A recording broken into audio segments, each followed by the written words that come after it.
सीमा पर धुआं उठे, हथियार उठे और सवाल ना उठे, ऐसा हो नहीं सकता। सवालों के घेरे में है इस समय भारत के दो पड़ोसी देश। एक तरफ पाकिस्तान का सटीक एयर स्ट्राइक का दावा है, तो दूसरी तरफ अफगानिस्तान में बच्चों की दर्दनाक मौत का आक्षेप। आतंक की चपेट में इस बार मासूमों की जान चली गई, लेकिन दोनों देशों के बयान एक दूसरे के ठीक उलट आ रहे हैं। तो फिर सच्चाई क्या है, यही बताएंगे आज आपको विस्तार से। लगातार सबसे लंबे समय तक प्रधानमंत्री के रूप में देश की सेवा करने वाले पीएम नरेंद्र मोदी को देश ही नहीं विदेशों से भी इस समय बधाइयों का सिलसिला जारी है। देश में उत्सव जैसा माहौल है, खासकर सरकारी खेमे में और बीजेपी शासित राज्यों में। पीएम मोदी ने देश के पहले प्रधानमंत्री जवाहरलाल नेहरू का रिकॉर्ड तोड़ा है। तो आज क्या क्या हुआ, विस्तार से बताएंगे। और देश के विकास की दिशा में तय करने वाले कुछ बड़े फैसले लिए गए हैं। केंद्रीय कैबिनेट की ताज़ा बैठक हुई है और उसमें कई सवाल चर्चा में हैं। देश की अर्थव्यवस्था को नई दिशा देने वाले 7 संकल्प लिए गए। इन सभी बड़े फैसलों की पूरी इनसाइड स्टोरी और उनके मायने क्या हैं, आज इस पर भी विस्तार से बात करेंगे आज के शो में। नमस्कार, खबर प्रधान शो देख रहे हैं आप और मैं हूं आपके साथ संगीता श्रीवास्तव।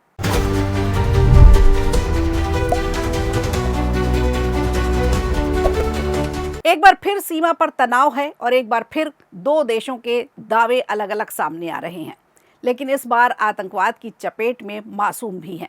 पाकिस्तान ने अफगानिस्तान में हवाई हमला कर 26 चरमपंथियों को मारने का दावा किया है, जबकि इस हमले में 11 बच्चे, एक महिला और एक बुजुर्ग की मौत हो गई है। पाकिस्तान के सूचना मंत्री अताउल्लाह तरार ने बुधवार को कहा है कि पाकिस्तान ने अफगानिस्तान से लगी अपनी सीमा पर मौजूद आतंकवादियों के ठिकानों पर हमले किए हैं। सीमा के पास बड़े स्तर पर एयर स्ट्राइक की है। पाकिस्तान के मंत्री अताउल्लाह तरार ने सोशल मीडिया प्लेटफॉर्म एक्स पर भी पोस्ट किया है। उन्होंने लिखा है कि ये कार्रवाई बेहद सोच समझकर खुफिया जानकारी के आधार पर की गई है।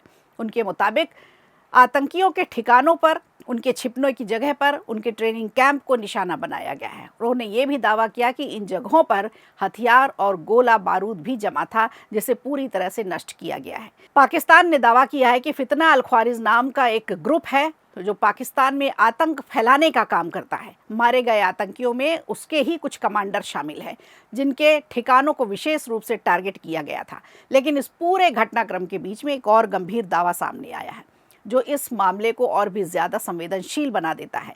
तालिबान सरकार का कहना है कि पाकिस्तान के इन हवाई हमलों में सिर्फ आतंकियों की मौत नहीं हुई, बल्कि आम नागरिक भी मारे गए हैं, जिसमें 11 छोटे मासूम बच्चों की भी मौत हुई है।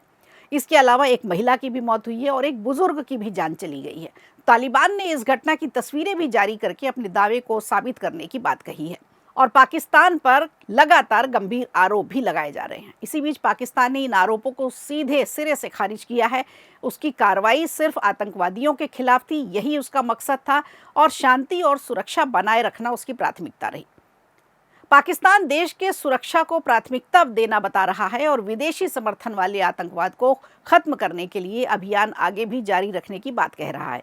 राष्ट्रीय सुरक्षा मिशन के तहत जो ऑपरेशन चलाए जा रहे हैं, ये कार्रवाई हाल के उन आतंकी हमलों के जवाब में की गई है जिनमें पाकिस्तान के सुरक्षा बलों पर हमला किया गया था, जिसमें पेशावर के मूसादारा इलाके में फेडरल कॉन्टेबुलरी चौक पर यह हमला किया गया था। अब इस पूरे मामले में सबसे बड़ा सवाल यही है कि असली निशाना कौन था, आतंकवादी या फिर आम नागरिक? कौन सच बोल रहा है? पाकिस्तान के दावे सही हैं या अफगानिस्तान के? पाकिस्तान और अफगानिस्तान की जंग में मासूमों को मौत बांटी गई, महिलाएं, बुजुर्ग निशाने पर रहे। सीमा पार तनाव बढ़ता जा रहा है और दोनों देशों के बयानों में काफ़ी अंतर भी दिखाई दे रहा है। फिलहाल पाकिस्तान खुद ही अपने घर में घिरा हुआ है। सरकार के खिलाफ जनता का विस्फोट शुरू हो चुका है। सड़कों पर हज़ारों लोग हैं। पाकिस्तान के एक हिस्से में हालात इतने बिगड़ चुके हैं कि वहाँ गृह युद्ध जैसे हालात हैं और हज़ारों की संख्या में लोग सड़कों पर उतरे। लोगों ने इस्लामाबाद की सत्ता के खिलाफ खुलकर बगावत कर दी।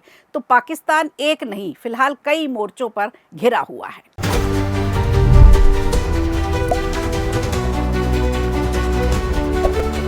और आज एक ऐसा ऐतिहासिक पल देश के सामने आया है जिसने भारत की राजनीति में एक नया अध्याय सुनहरे अक्षरों में जोड़ दिया है। एक ऐसा रिकॉर्ड बना जिसने देश ही नहीं बल्कि दुनिया का भी ध्यान अपनी ओर खींचा है। भारत के प्रधानमंत्री नरेंद्र मोदी नेहरू को पीछे छोड़ते हुए एक नया इतिहास रच चुके हैं। अब वो भारत के सबसे लंबे समय तक लगातार निर्वाचित प्रधानमंत्री बनने के रिकॉर्ड अपने नाम कर चुके हैं। प्रधानमंत्री के रूप में 4,399 दिन आज पूरे हो चुके हैं। ये उपलब्धि सिर्फ एक राजनीतिक आंकड़ा नहीं है, बल्कि लगातार चुनावी जीत, लंबे जनादेश और जनता के भरोसे की कहानी है। ये कहानी है लोकतंत्र के जीत की। ये कहानी है एक आम इंसान के फर्श से अर्श तक पहुंचने की। ये हमें बताती है कि मेहनत, संघर्ष और विजन से आसमान में भी सुराख होते हैं। यही वजह है कि इस उपलब्धि की चर्चा देश की सीमाओं से निकलकर अंतर्राष्ट्रीय मंचों तक पहुंच गई।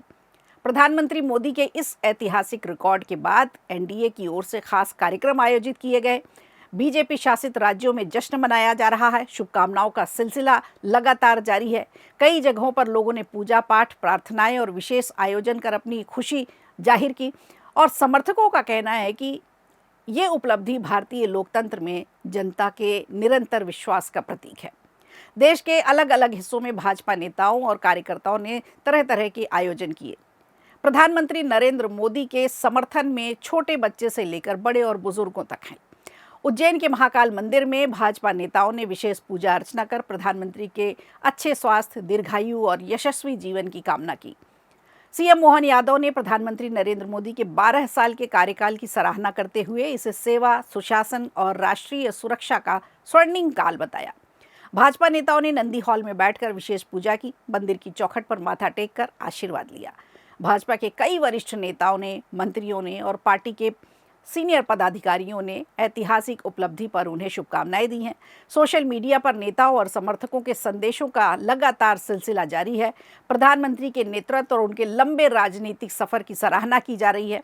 इसके अलावा कई अन्य राजनीतिक, सामाजिक हस्तियां हैं, सेलिब्रिटीज़ हैं, जिन्होंने पीएम मोदी को बधाई दी है और भारतीय लोकतंत्र का एक महत्वपूर्ण क्षण बताया है। पीएम मोदी की इस उपलब्धि पर विदेशों से भी बधाइयां आई। इटली के प्रधानमंत्री जॉर्जिया मेलोनी, मलेशिया के प्रधानमंत्री की ओर से बधाई संदेश मिला, जिसमें उनके लंबे कार्यकाल और उनकी नेतृत्व क्षमता को मान्यता दी गई। लेकिन कांग्रेस ने इस मौके पर प्रधानमंत्री नरेंद्र मोदी पर निशाना साधते हुए तीखा बयान जारी किया है। कांग्रेस का आरोप है कि प्रधानमंत्री देश के पहले प्रधानमंत्री जवाहरलाल नेहरू की विरासत को कमतर दिखाने की कोशिश कर रहे हैं और उसे मिटाने की कोशिश कर रहे हैं। भले ही लगातार निर्वाचित प्रधानमंत्री के रूप में पीएम मोदी ने नया रिकॉर्ड बनाया हो, लेकिन इससे नेहरू युग की उन बुनियादी उपलब्धियों का महत्व कम नहीं हो जाता, जिन्होंने आधुनिक भारत की नींव रखी थी।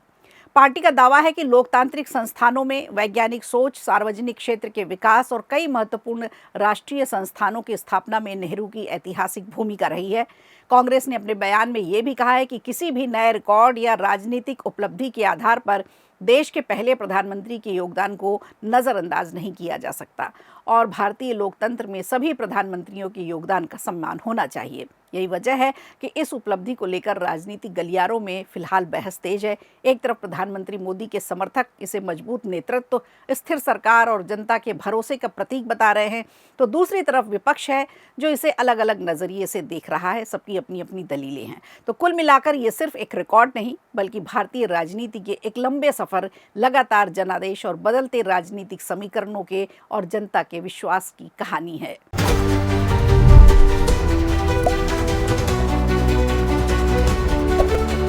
और आज देश में केंद्रीय कैबिनेट की एक बैठक हुई, जिसमें कई ऐसे बड़े फैसले लिए गए जो आने वाले भारत के भविष्य की दिशा तय करने वाले साबित होंगे।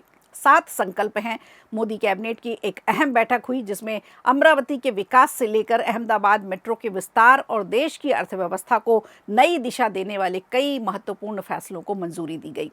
केंद्रीय मंत्री अश्विनी वैष्णव ने कैबिनेट बैठक के फैसलों की जानकारी देते हुए बताया कि प्रधानमंत्री नरेंद्र मोदी ने एक निर्वाचित प्रधानमंत्री के रूप में सबसे लंबे समय तक पद पर बने रहने का नया रिकॉर्ड बनाया है। सबसे पहले बात करते हैं आंध्र प्रदेश की नई राजधानी अमरावती की। केंद्र सरकार ने अमरावती के विकास को गति देने के लिए 2 प्रमुख इंफ्रास्ट्रक्चर परियोजनाओं को मंजूरी दी है। सरकार का मानना है कि इन परियोजनाओं के पूरा होने से अमरावती में सरकारी कार्यालयों और आवासीय सुविधाओं का तेजी से विकास होगा, जिससे प्रशासनिक ढांचे को भी मजबूती मिलेगी। और अब बात करते हैं गुजरात की, जहां से प्रधानमंत्री आते हैं, जहां शहरी परिवहन को और बेहतर बनाने के लिए अहमदाबाद मेट्रो रेल परियोजना के चरण 2A को भी मंजूरी दी गई है। इस विस्तार योजना के तहत लगभग 6 किलोमीटर लंबा नया मेट्रो कॉरिडोर बनाया जाएगा। इसके साथ ही 5 नए मेट्रो स्टेशन भी विकसित किए जाएंगे। इससे शहर के विभिन्न हिस्सों के बीच लंबी यात्रा जो होती है उसे अब काफ़ी आसान हो जाएगी, सुविधाजनक हो जाएगी। सरकार का कहना है कि इस परियोजना के पूरा होने के बाद अहमदाबाद और गांधीनगर के बीच मेट्रो कनेक्टिविटी और भी ज़्यादा मजबूत होगी। तो ये रूट जब शुरू होगा तो ये कुल 77.63 किलोमीटर लंबा मेट्रो नेटवर्क आम जनता के लिए उपलब्ध होगा। और कैबिनेट बैठक में केवल इंफ्रास्ट्रक्चर पर ही बात नहीं हुई, बल्कि देश की अर्थव्यवस्था के भविष्य को लेकर के भी एक बड़ा विजन सामने रखा गया। अश्विनी वैष्णव के अनुसार प्रधानमंत्री मोदी ने देश को भविष्य की चुनौतियों और आने वाले अवसरों के लिए तैयार होने के उद्देश्य से 7 संकल्प पेश किए हैं। इन संकल्पों में डिजिटल अर्थव्यवस्था को बढ़ावा देना, स्टार्टअप इंडिया को मजबूत करना, नवाचार को प्रोत्साहित करना और युवाओं में रोजगार की भावना को विकसित करना प्रमुख लक्ष्य रखा गया है। इसके अलावा कौशल विकास को भी प्राथमिकता देना, खेल और फिटनेस को बढ़ावा देना और उद्योगों और एमएसएमई सेक्टर के लिए बेहतर कार्यबल तैयार करने के लिए भी विशेष जोर दिया गया।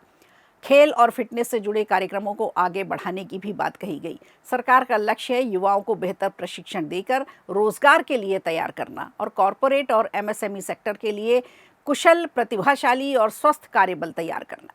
तो कुल मिलाकर कैबिनेट की ये बैठक सिर्फ कुछ परियोजनाओं तक सीमित नहीं रही, बल्कि इसमें शहरी विकास की बात हुई, बेहतर कनेक्टिविटी की बात हुई, आर्थिक मजबूती की बात हुई और आने वाले भविष्य के भारत की तैयारी का भी एक खाका सामने आया है। तो खबर प्रधान शो में आज के लिए इतना ही। दीजिए इजाजत, नमस्कार। वीडियो अच्छा लगा हो तो लाइक कीजिए, शेयर कीजिए और कमेंट बॉक्स में हमें ज़रूर बताइए।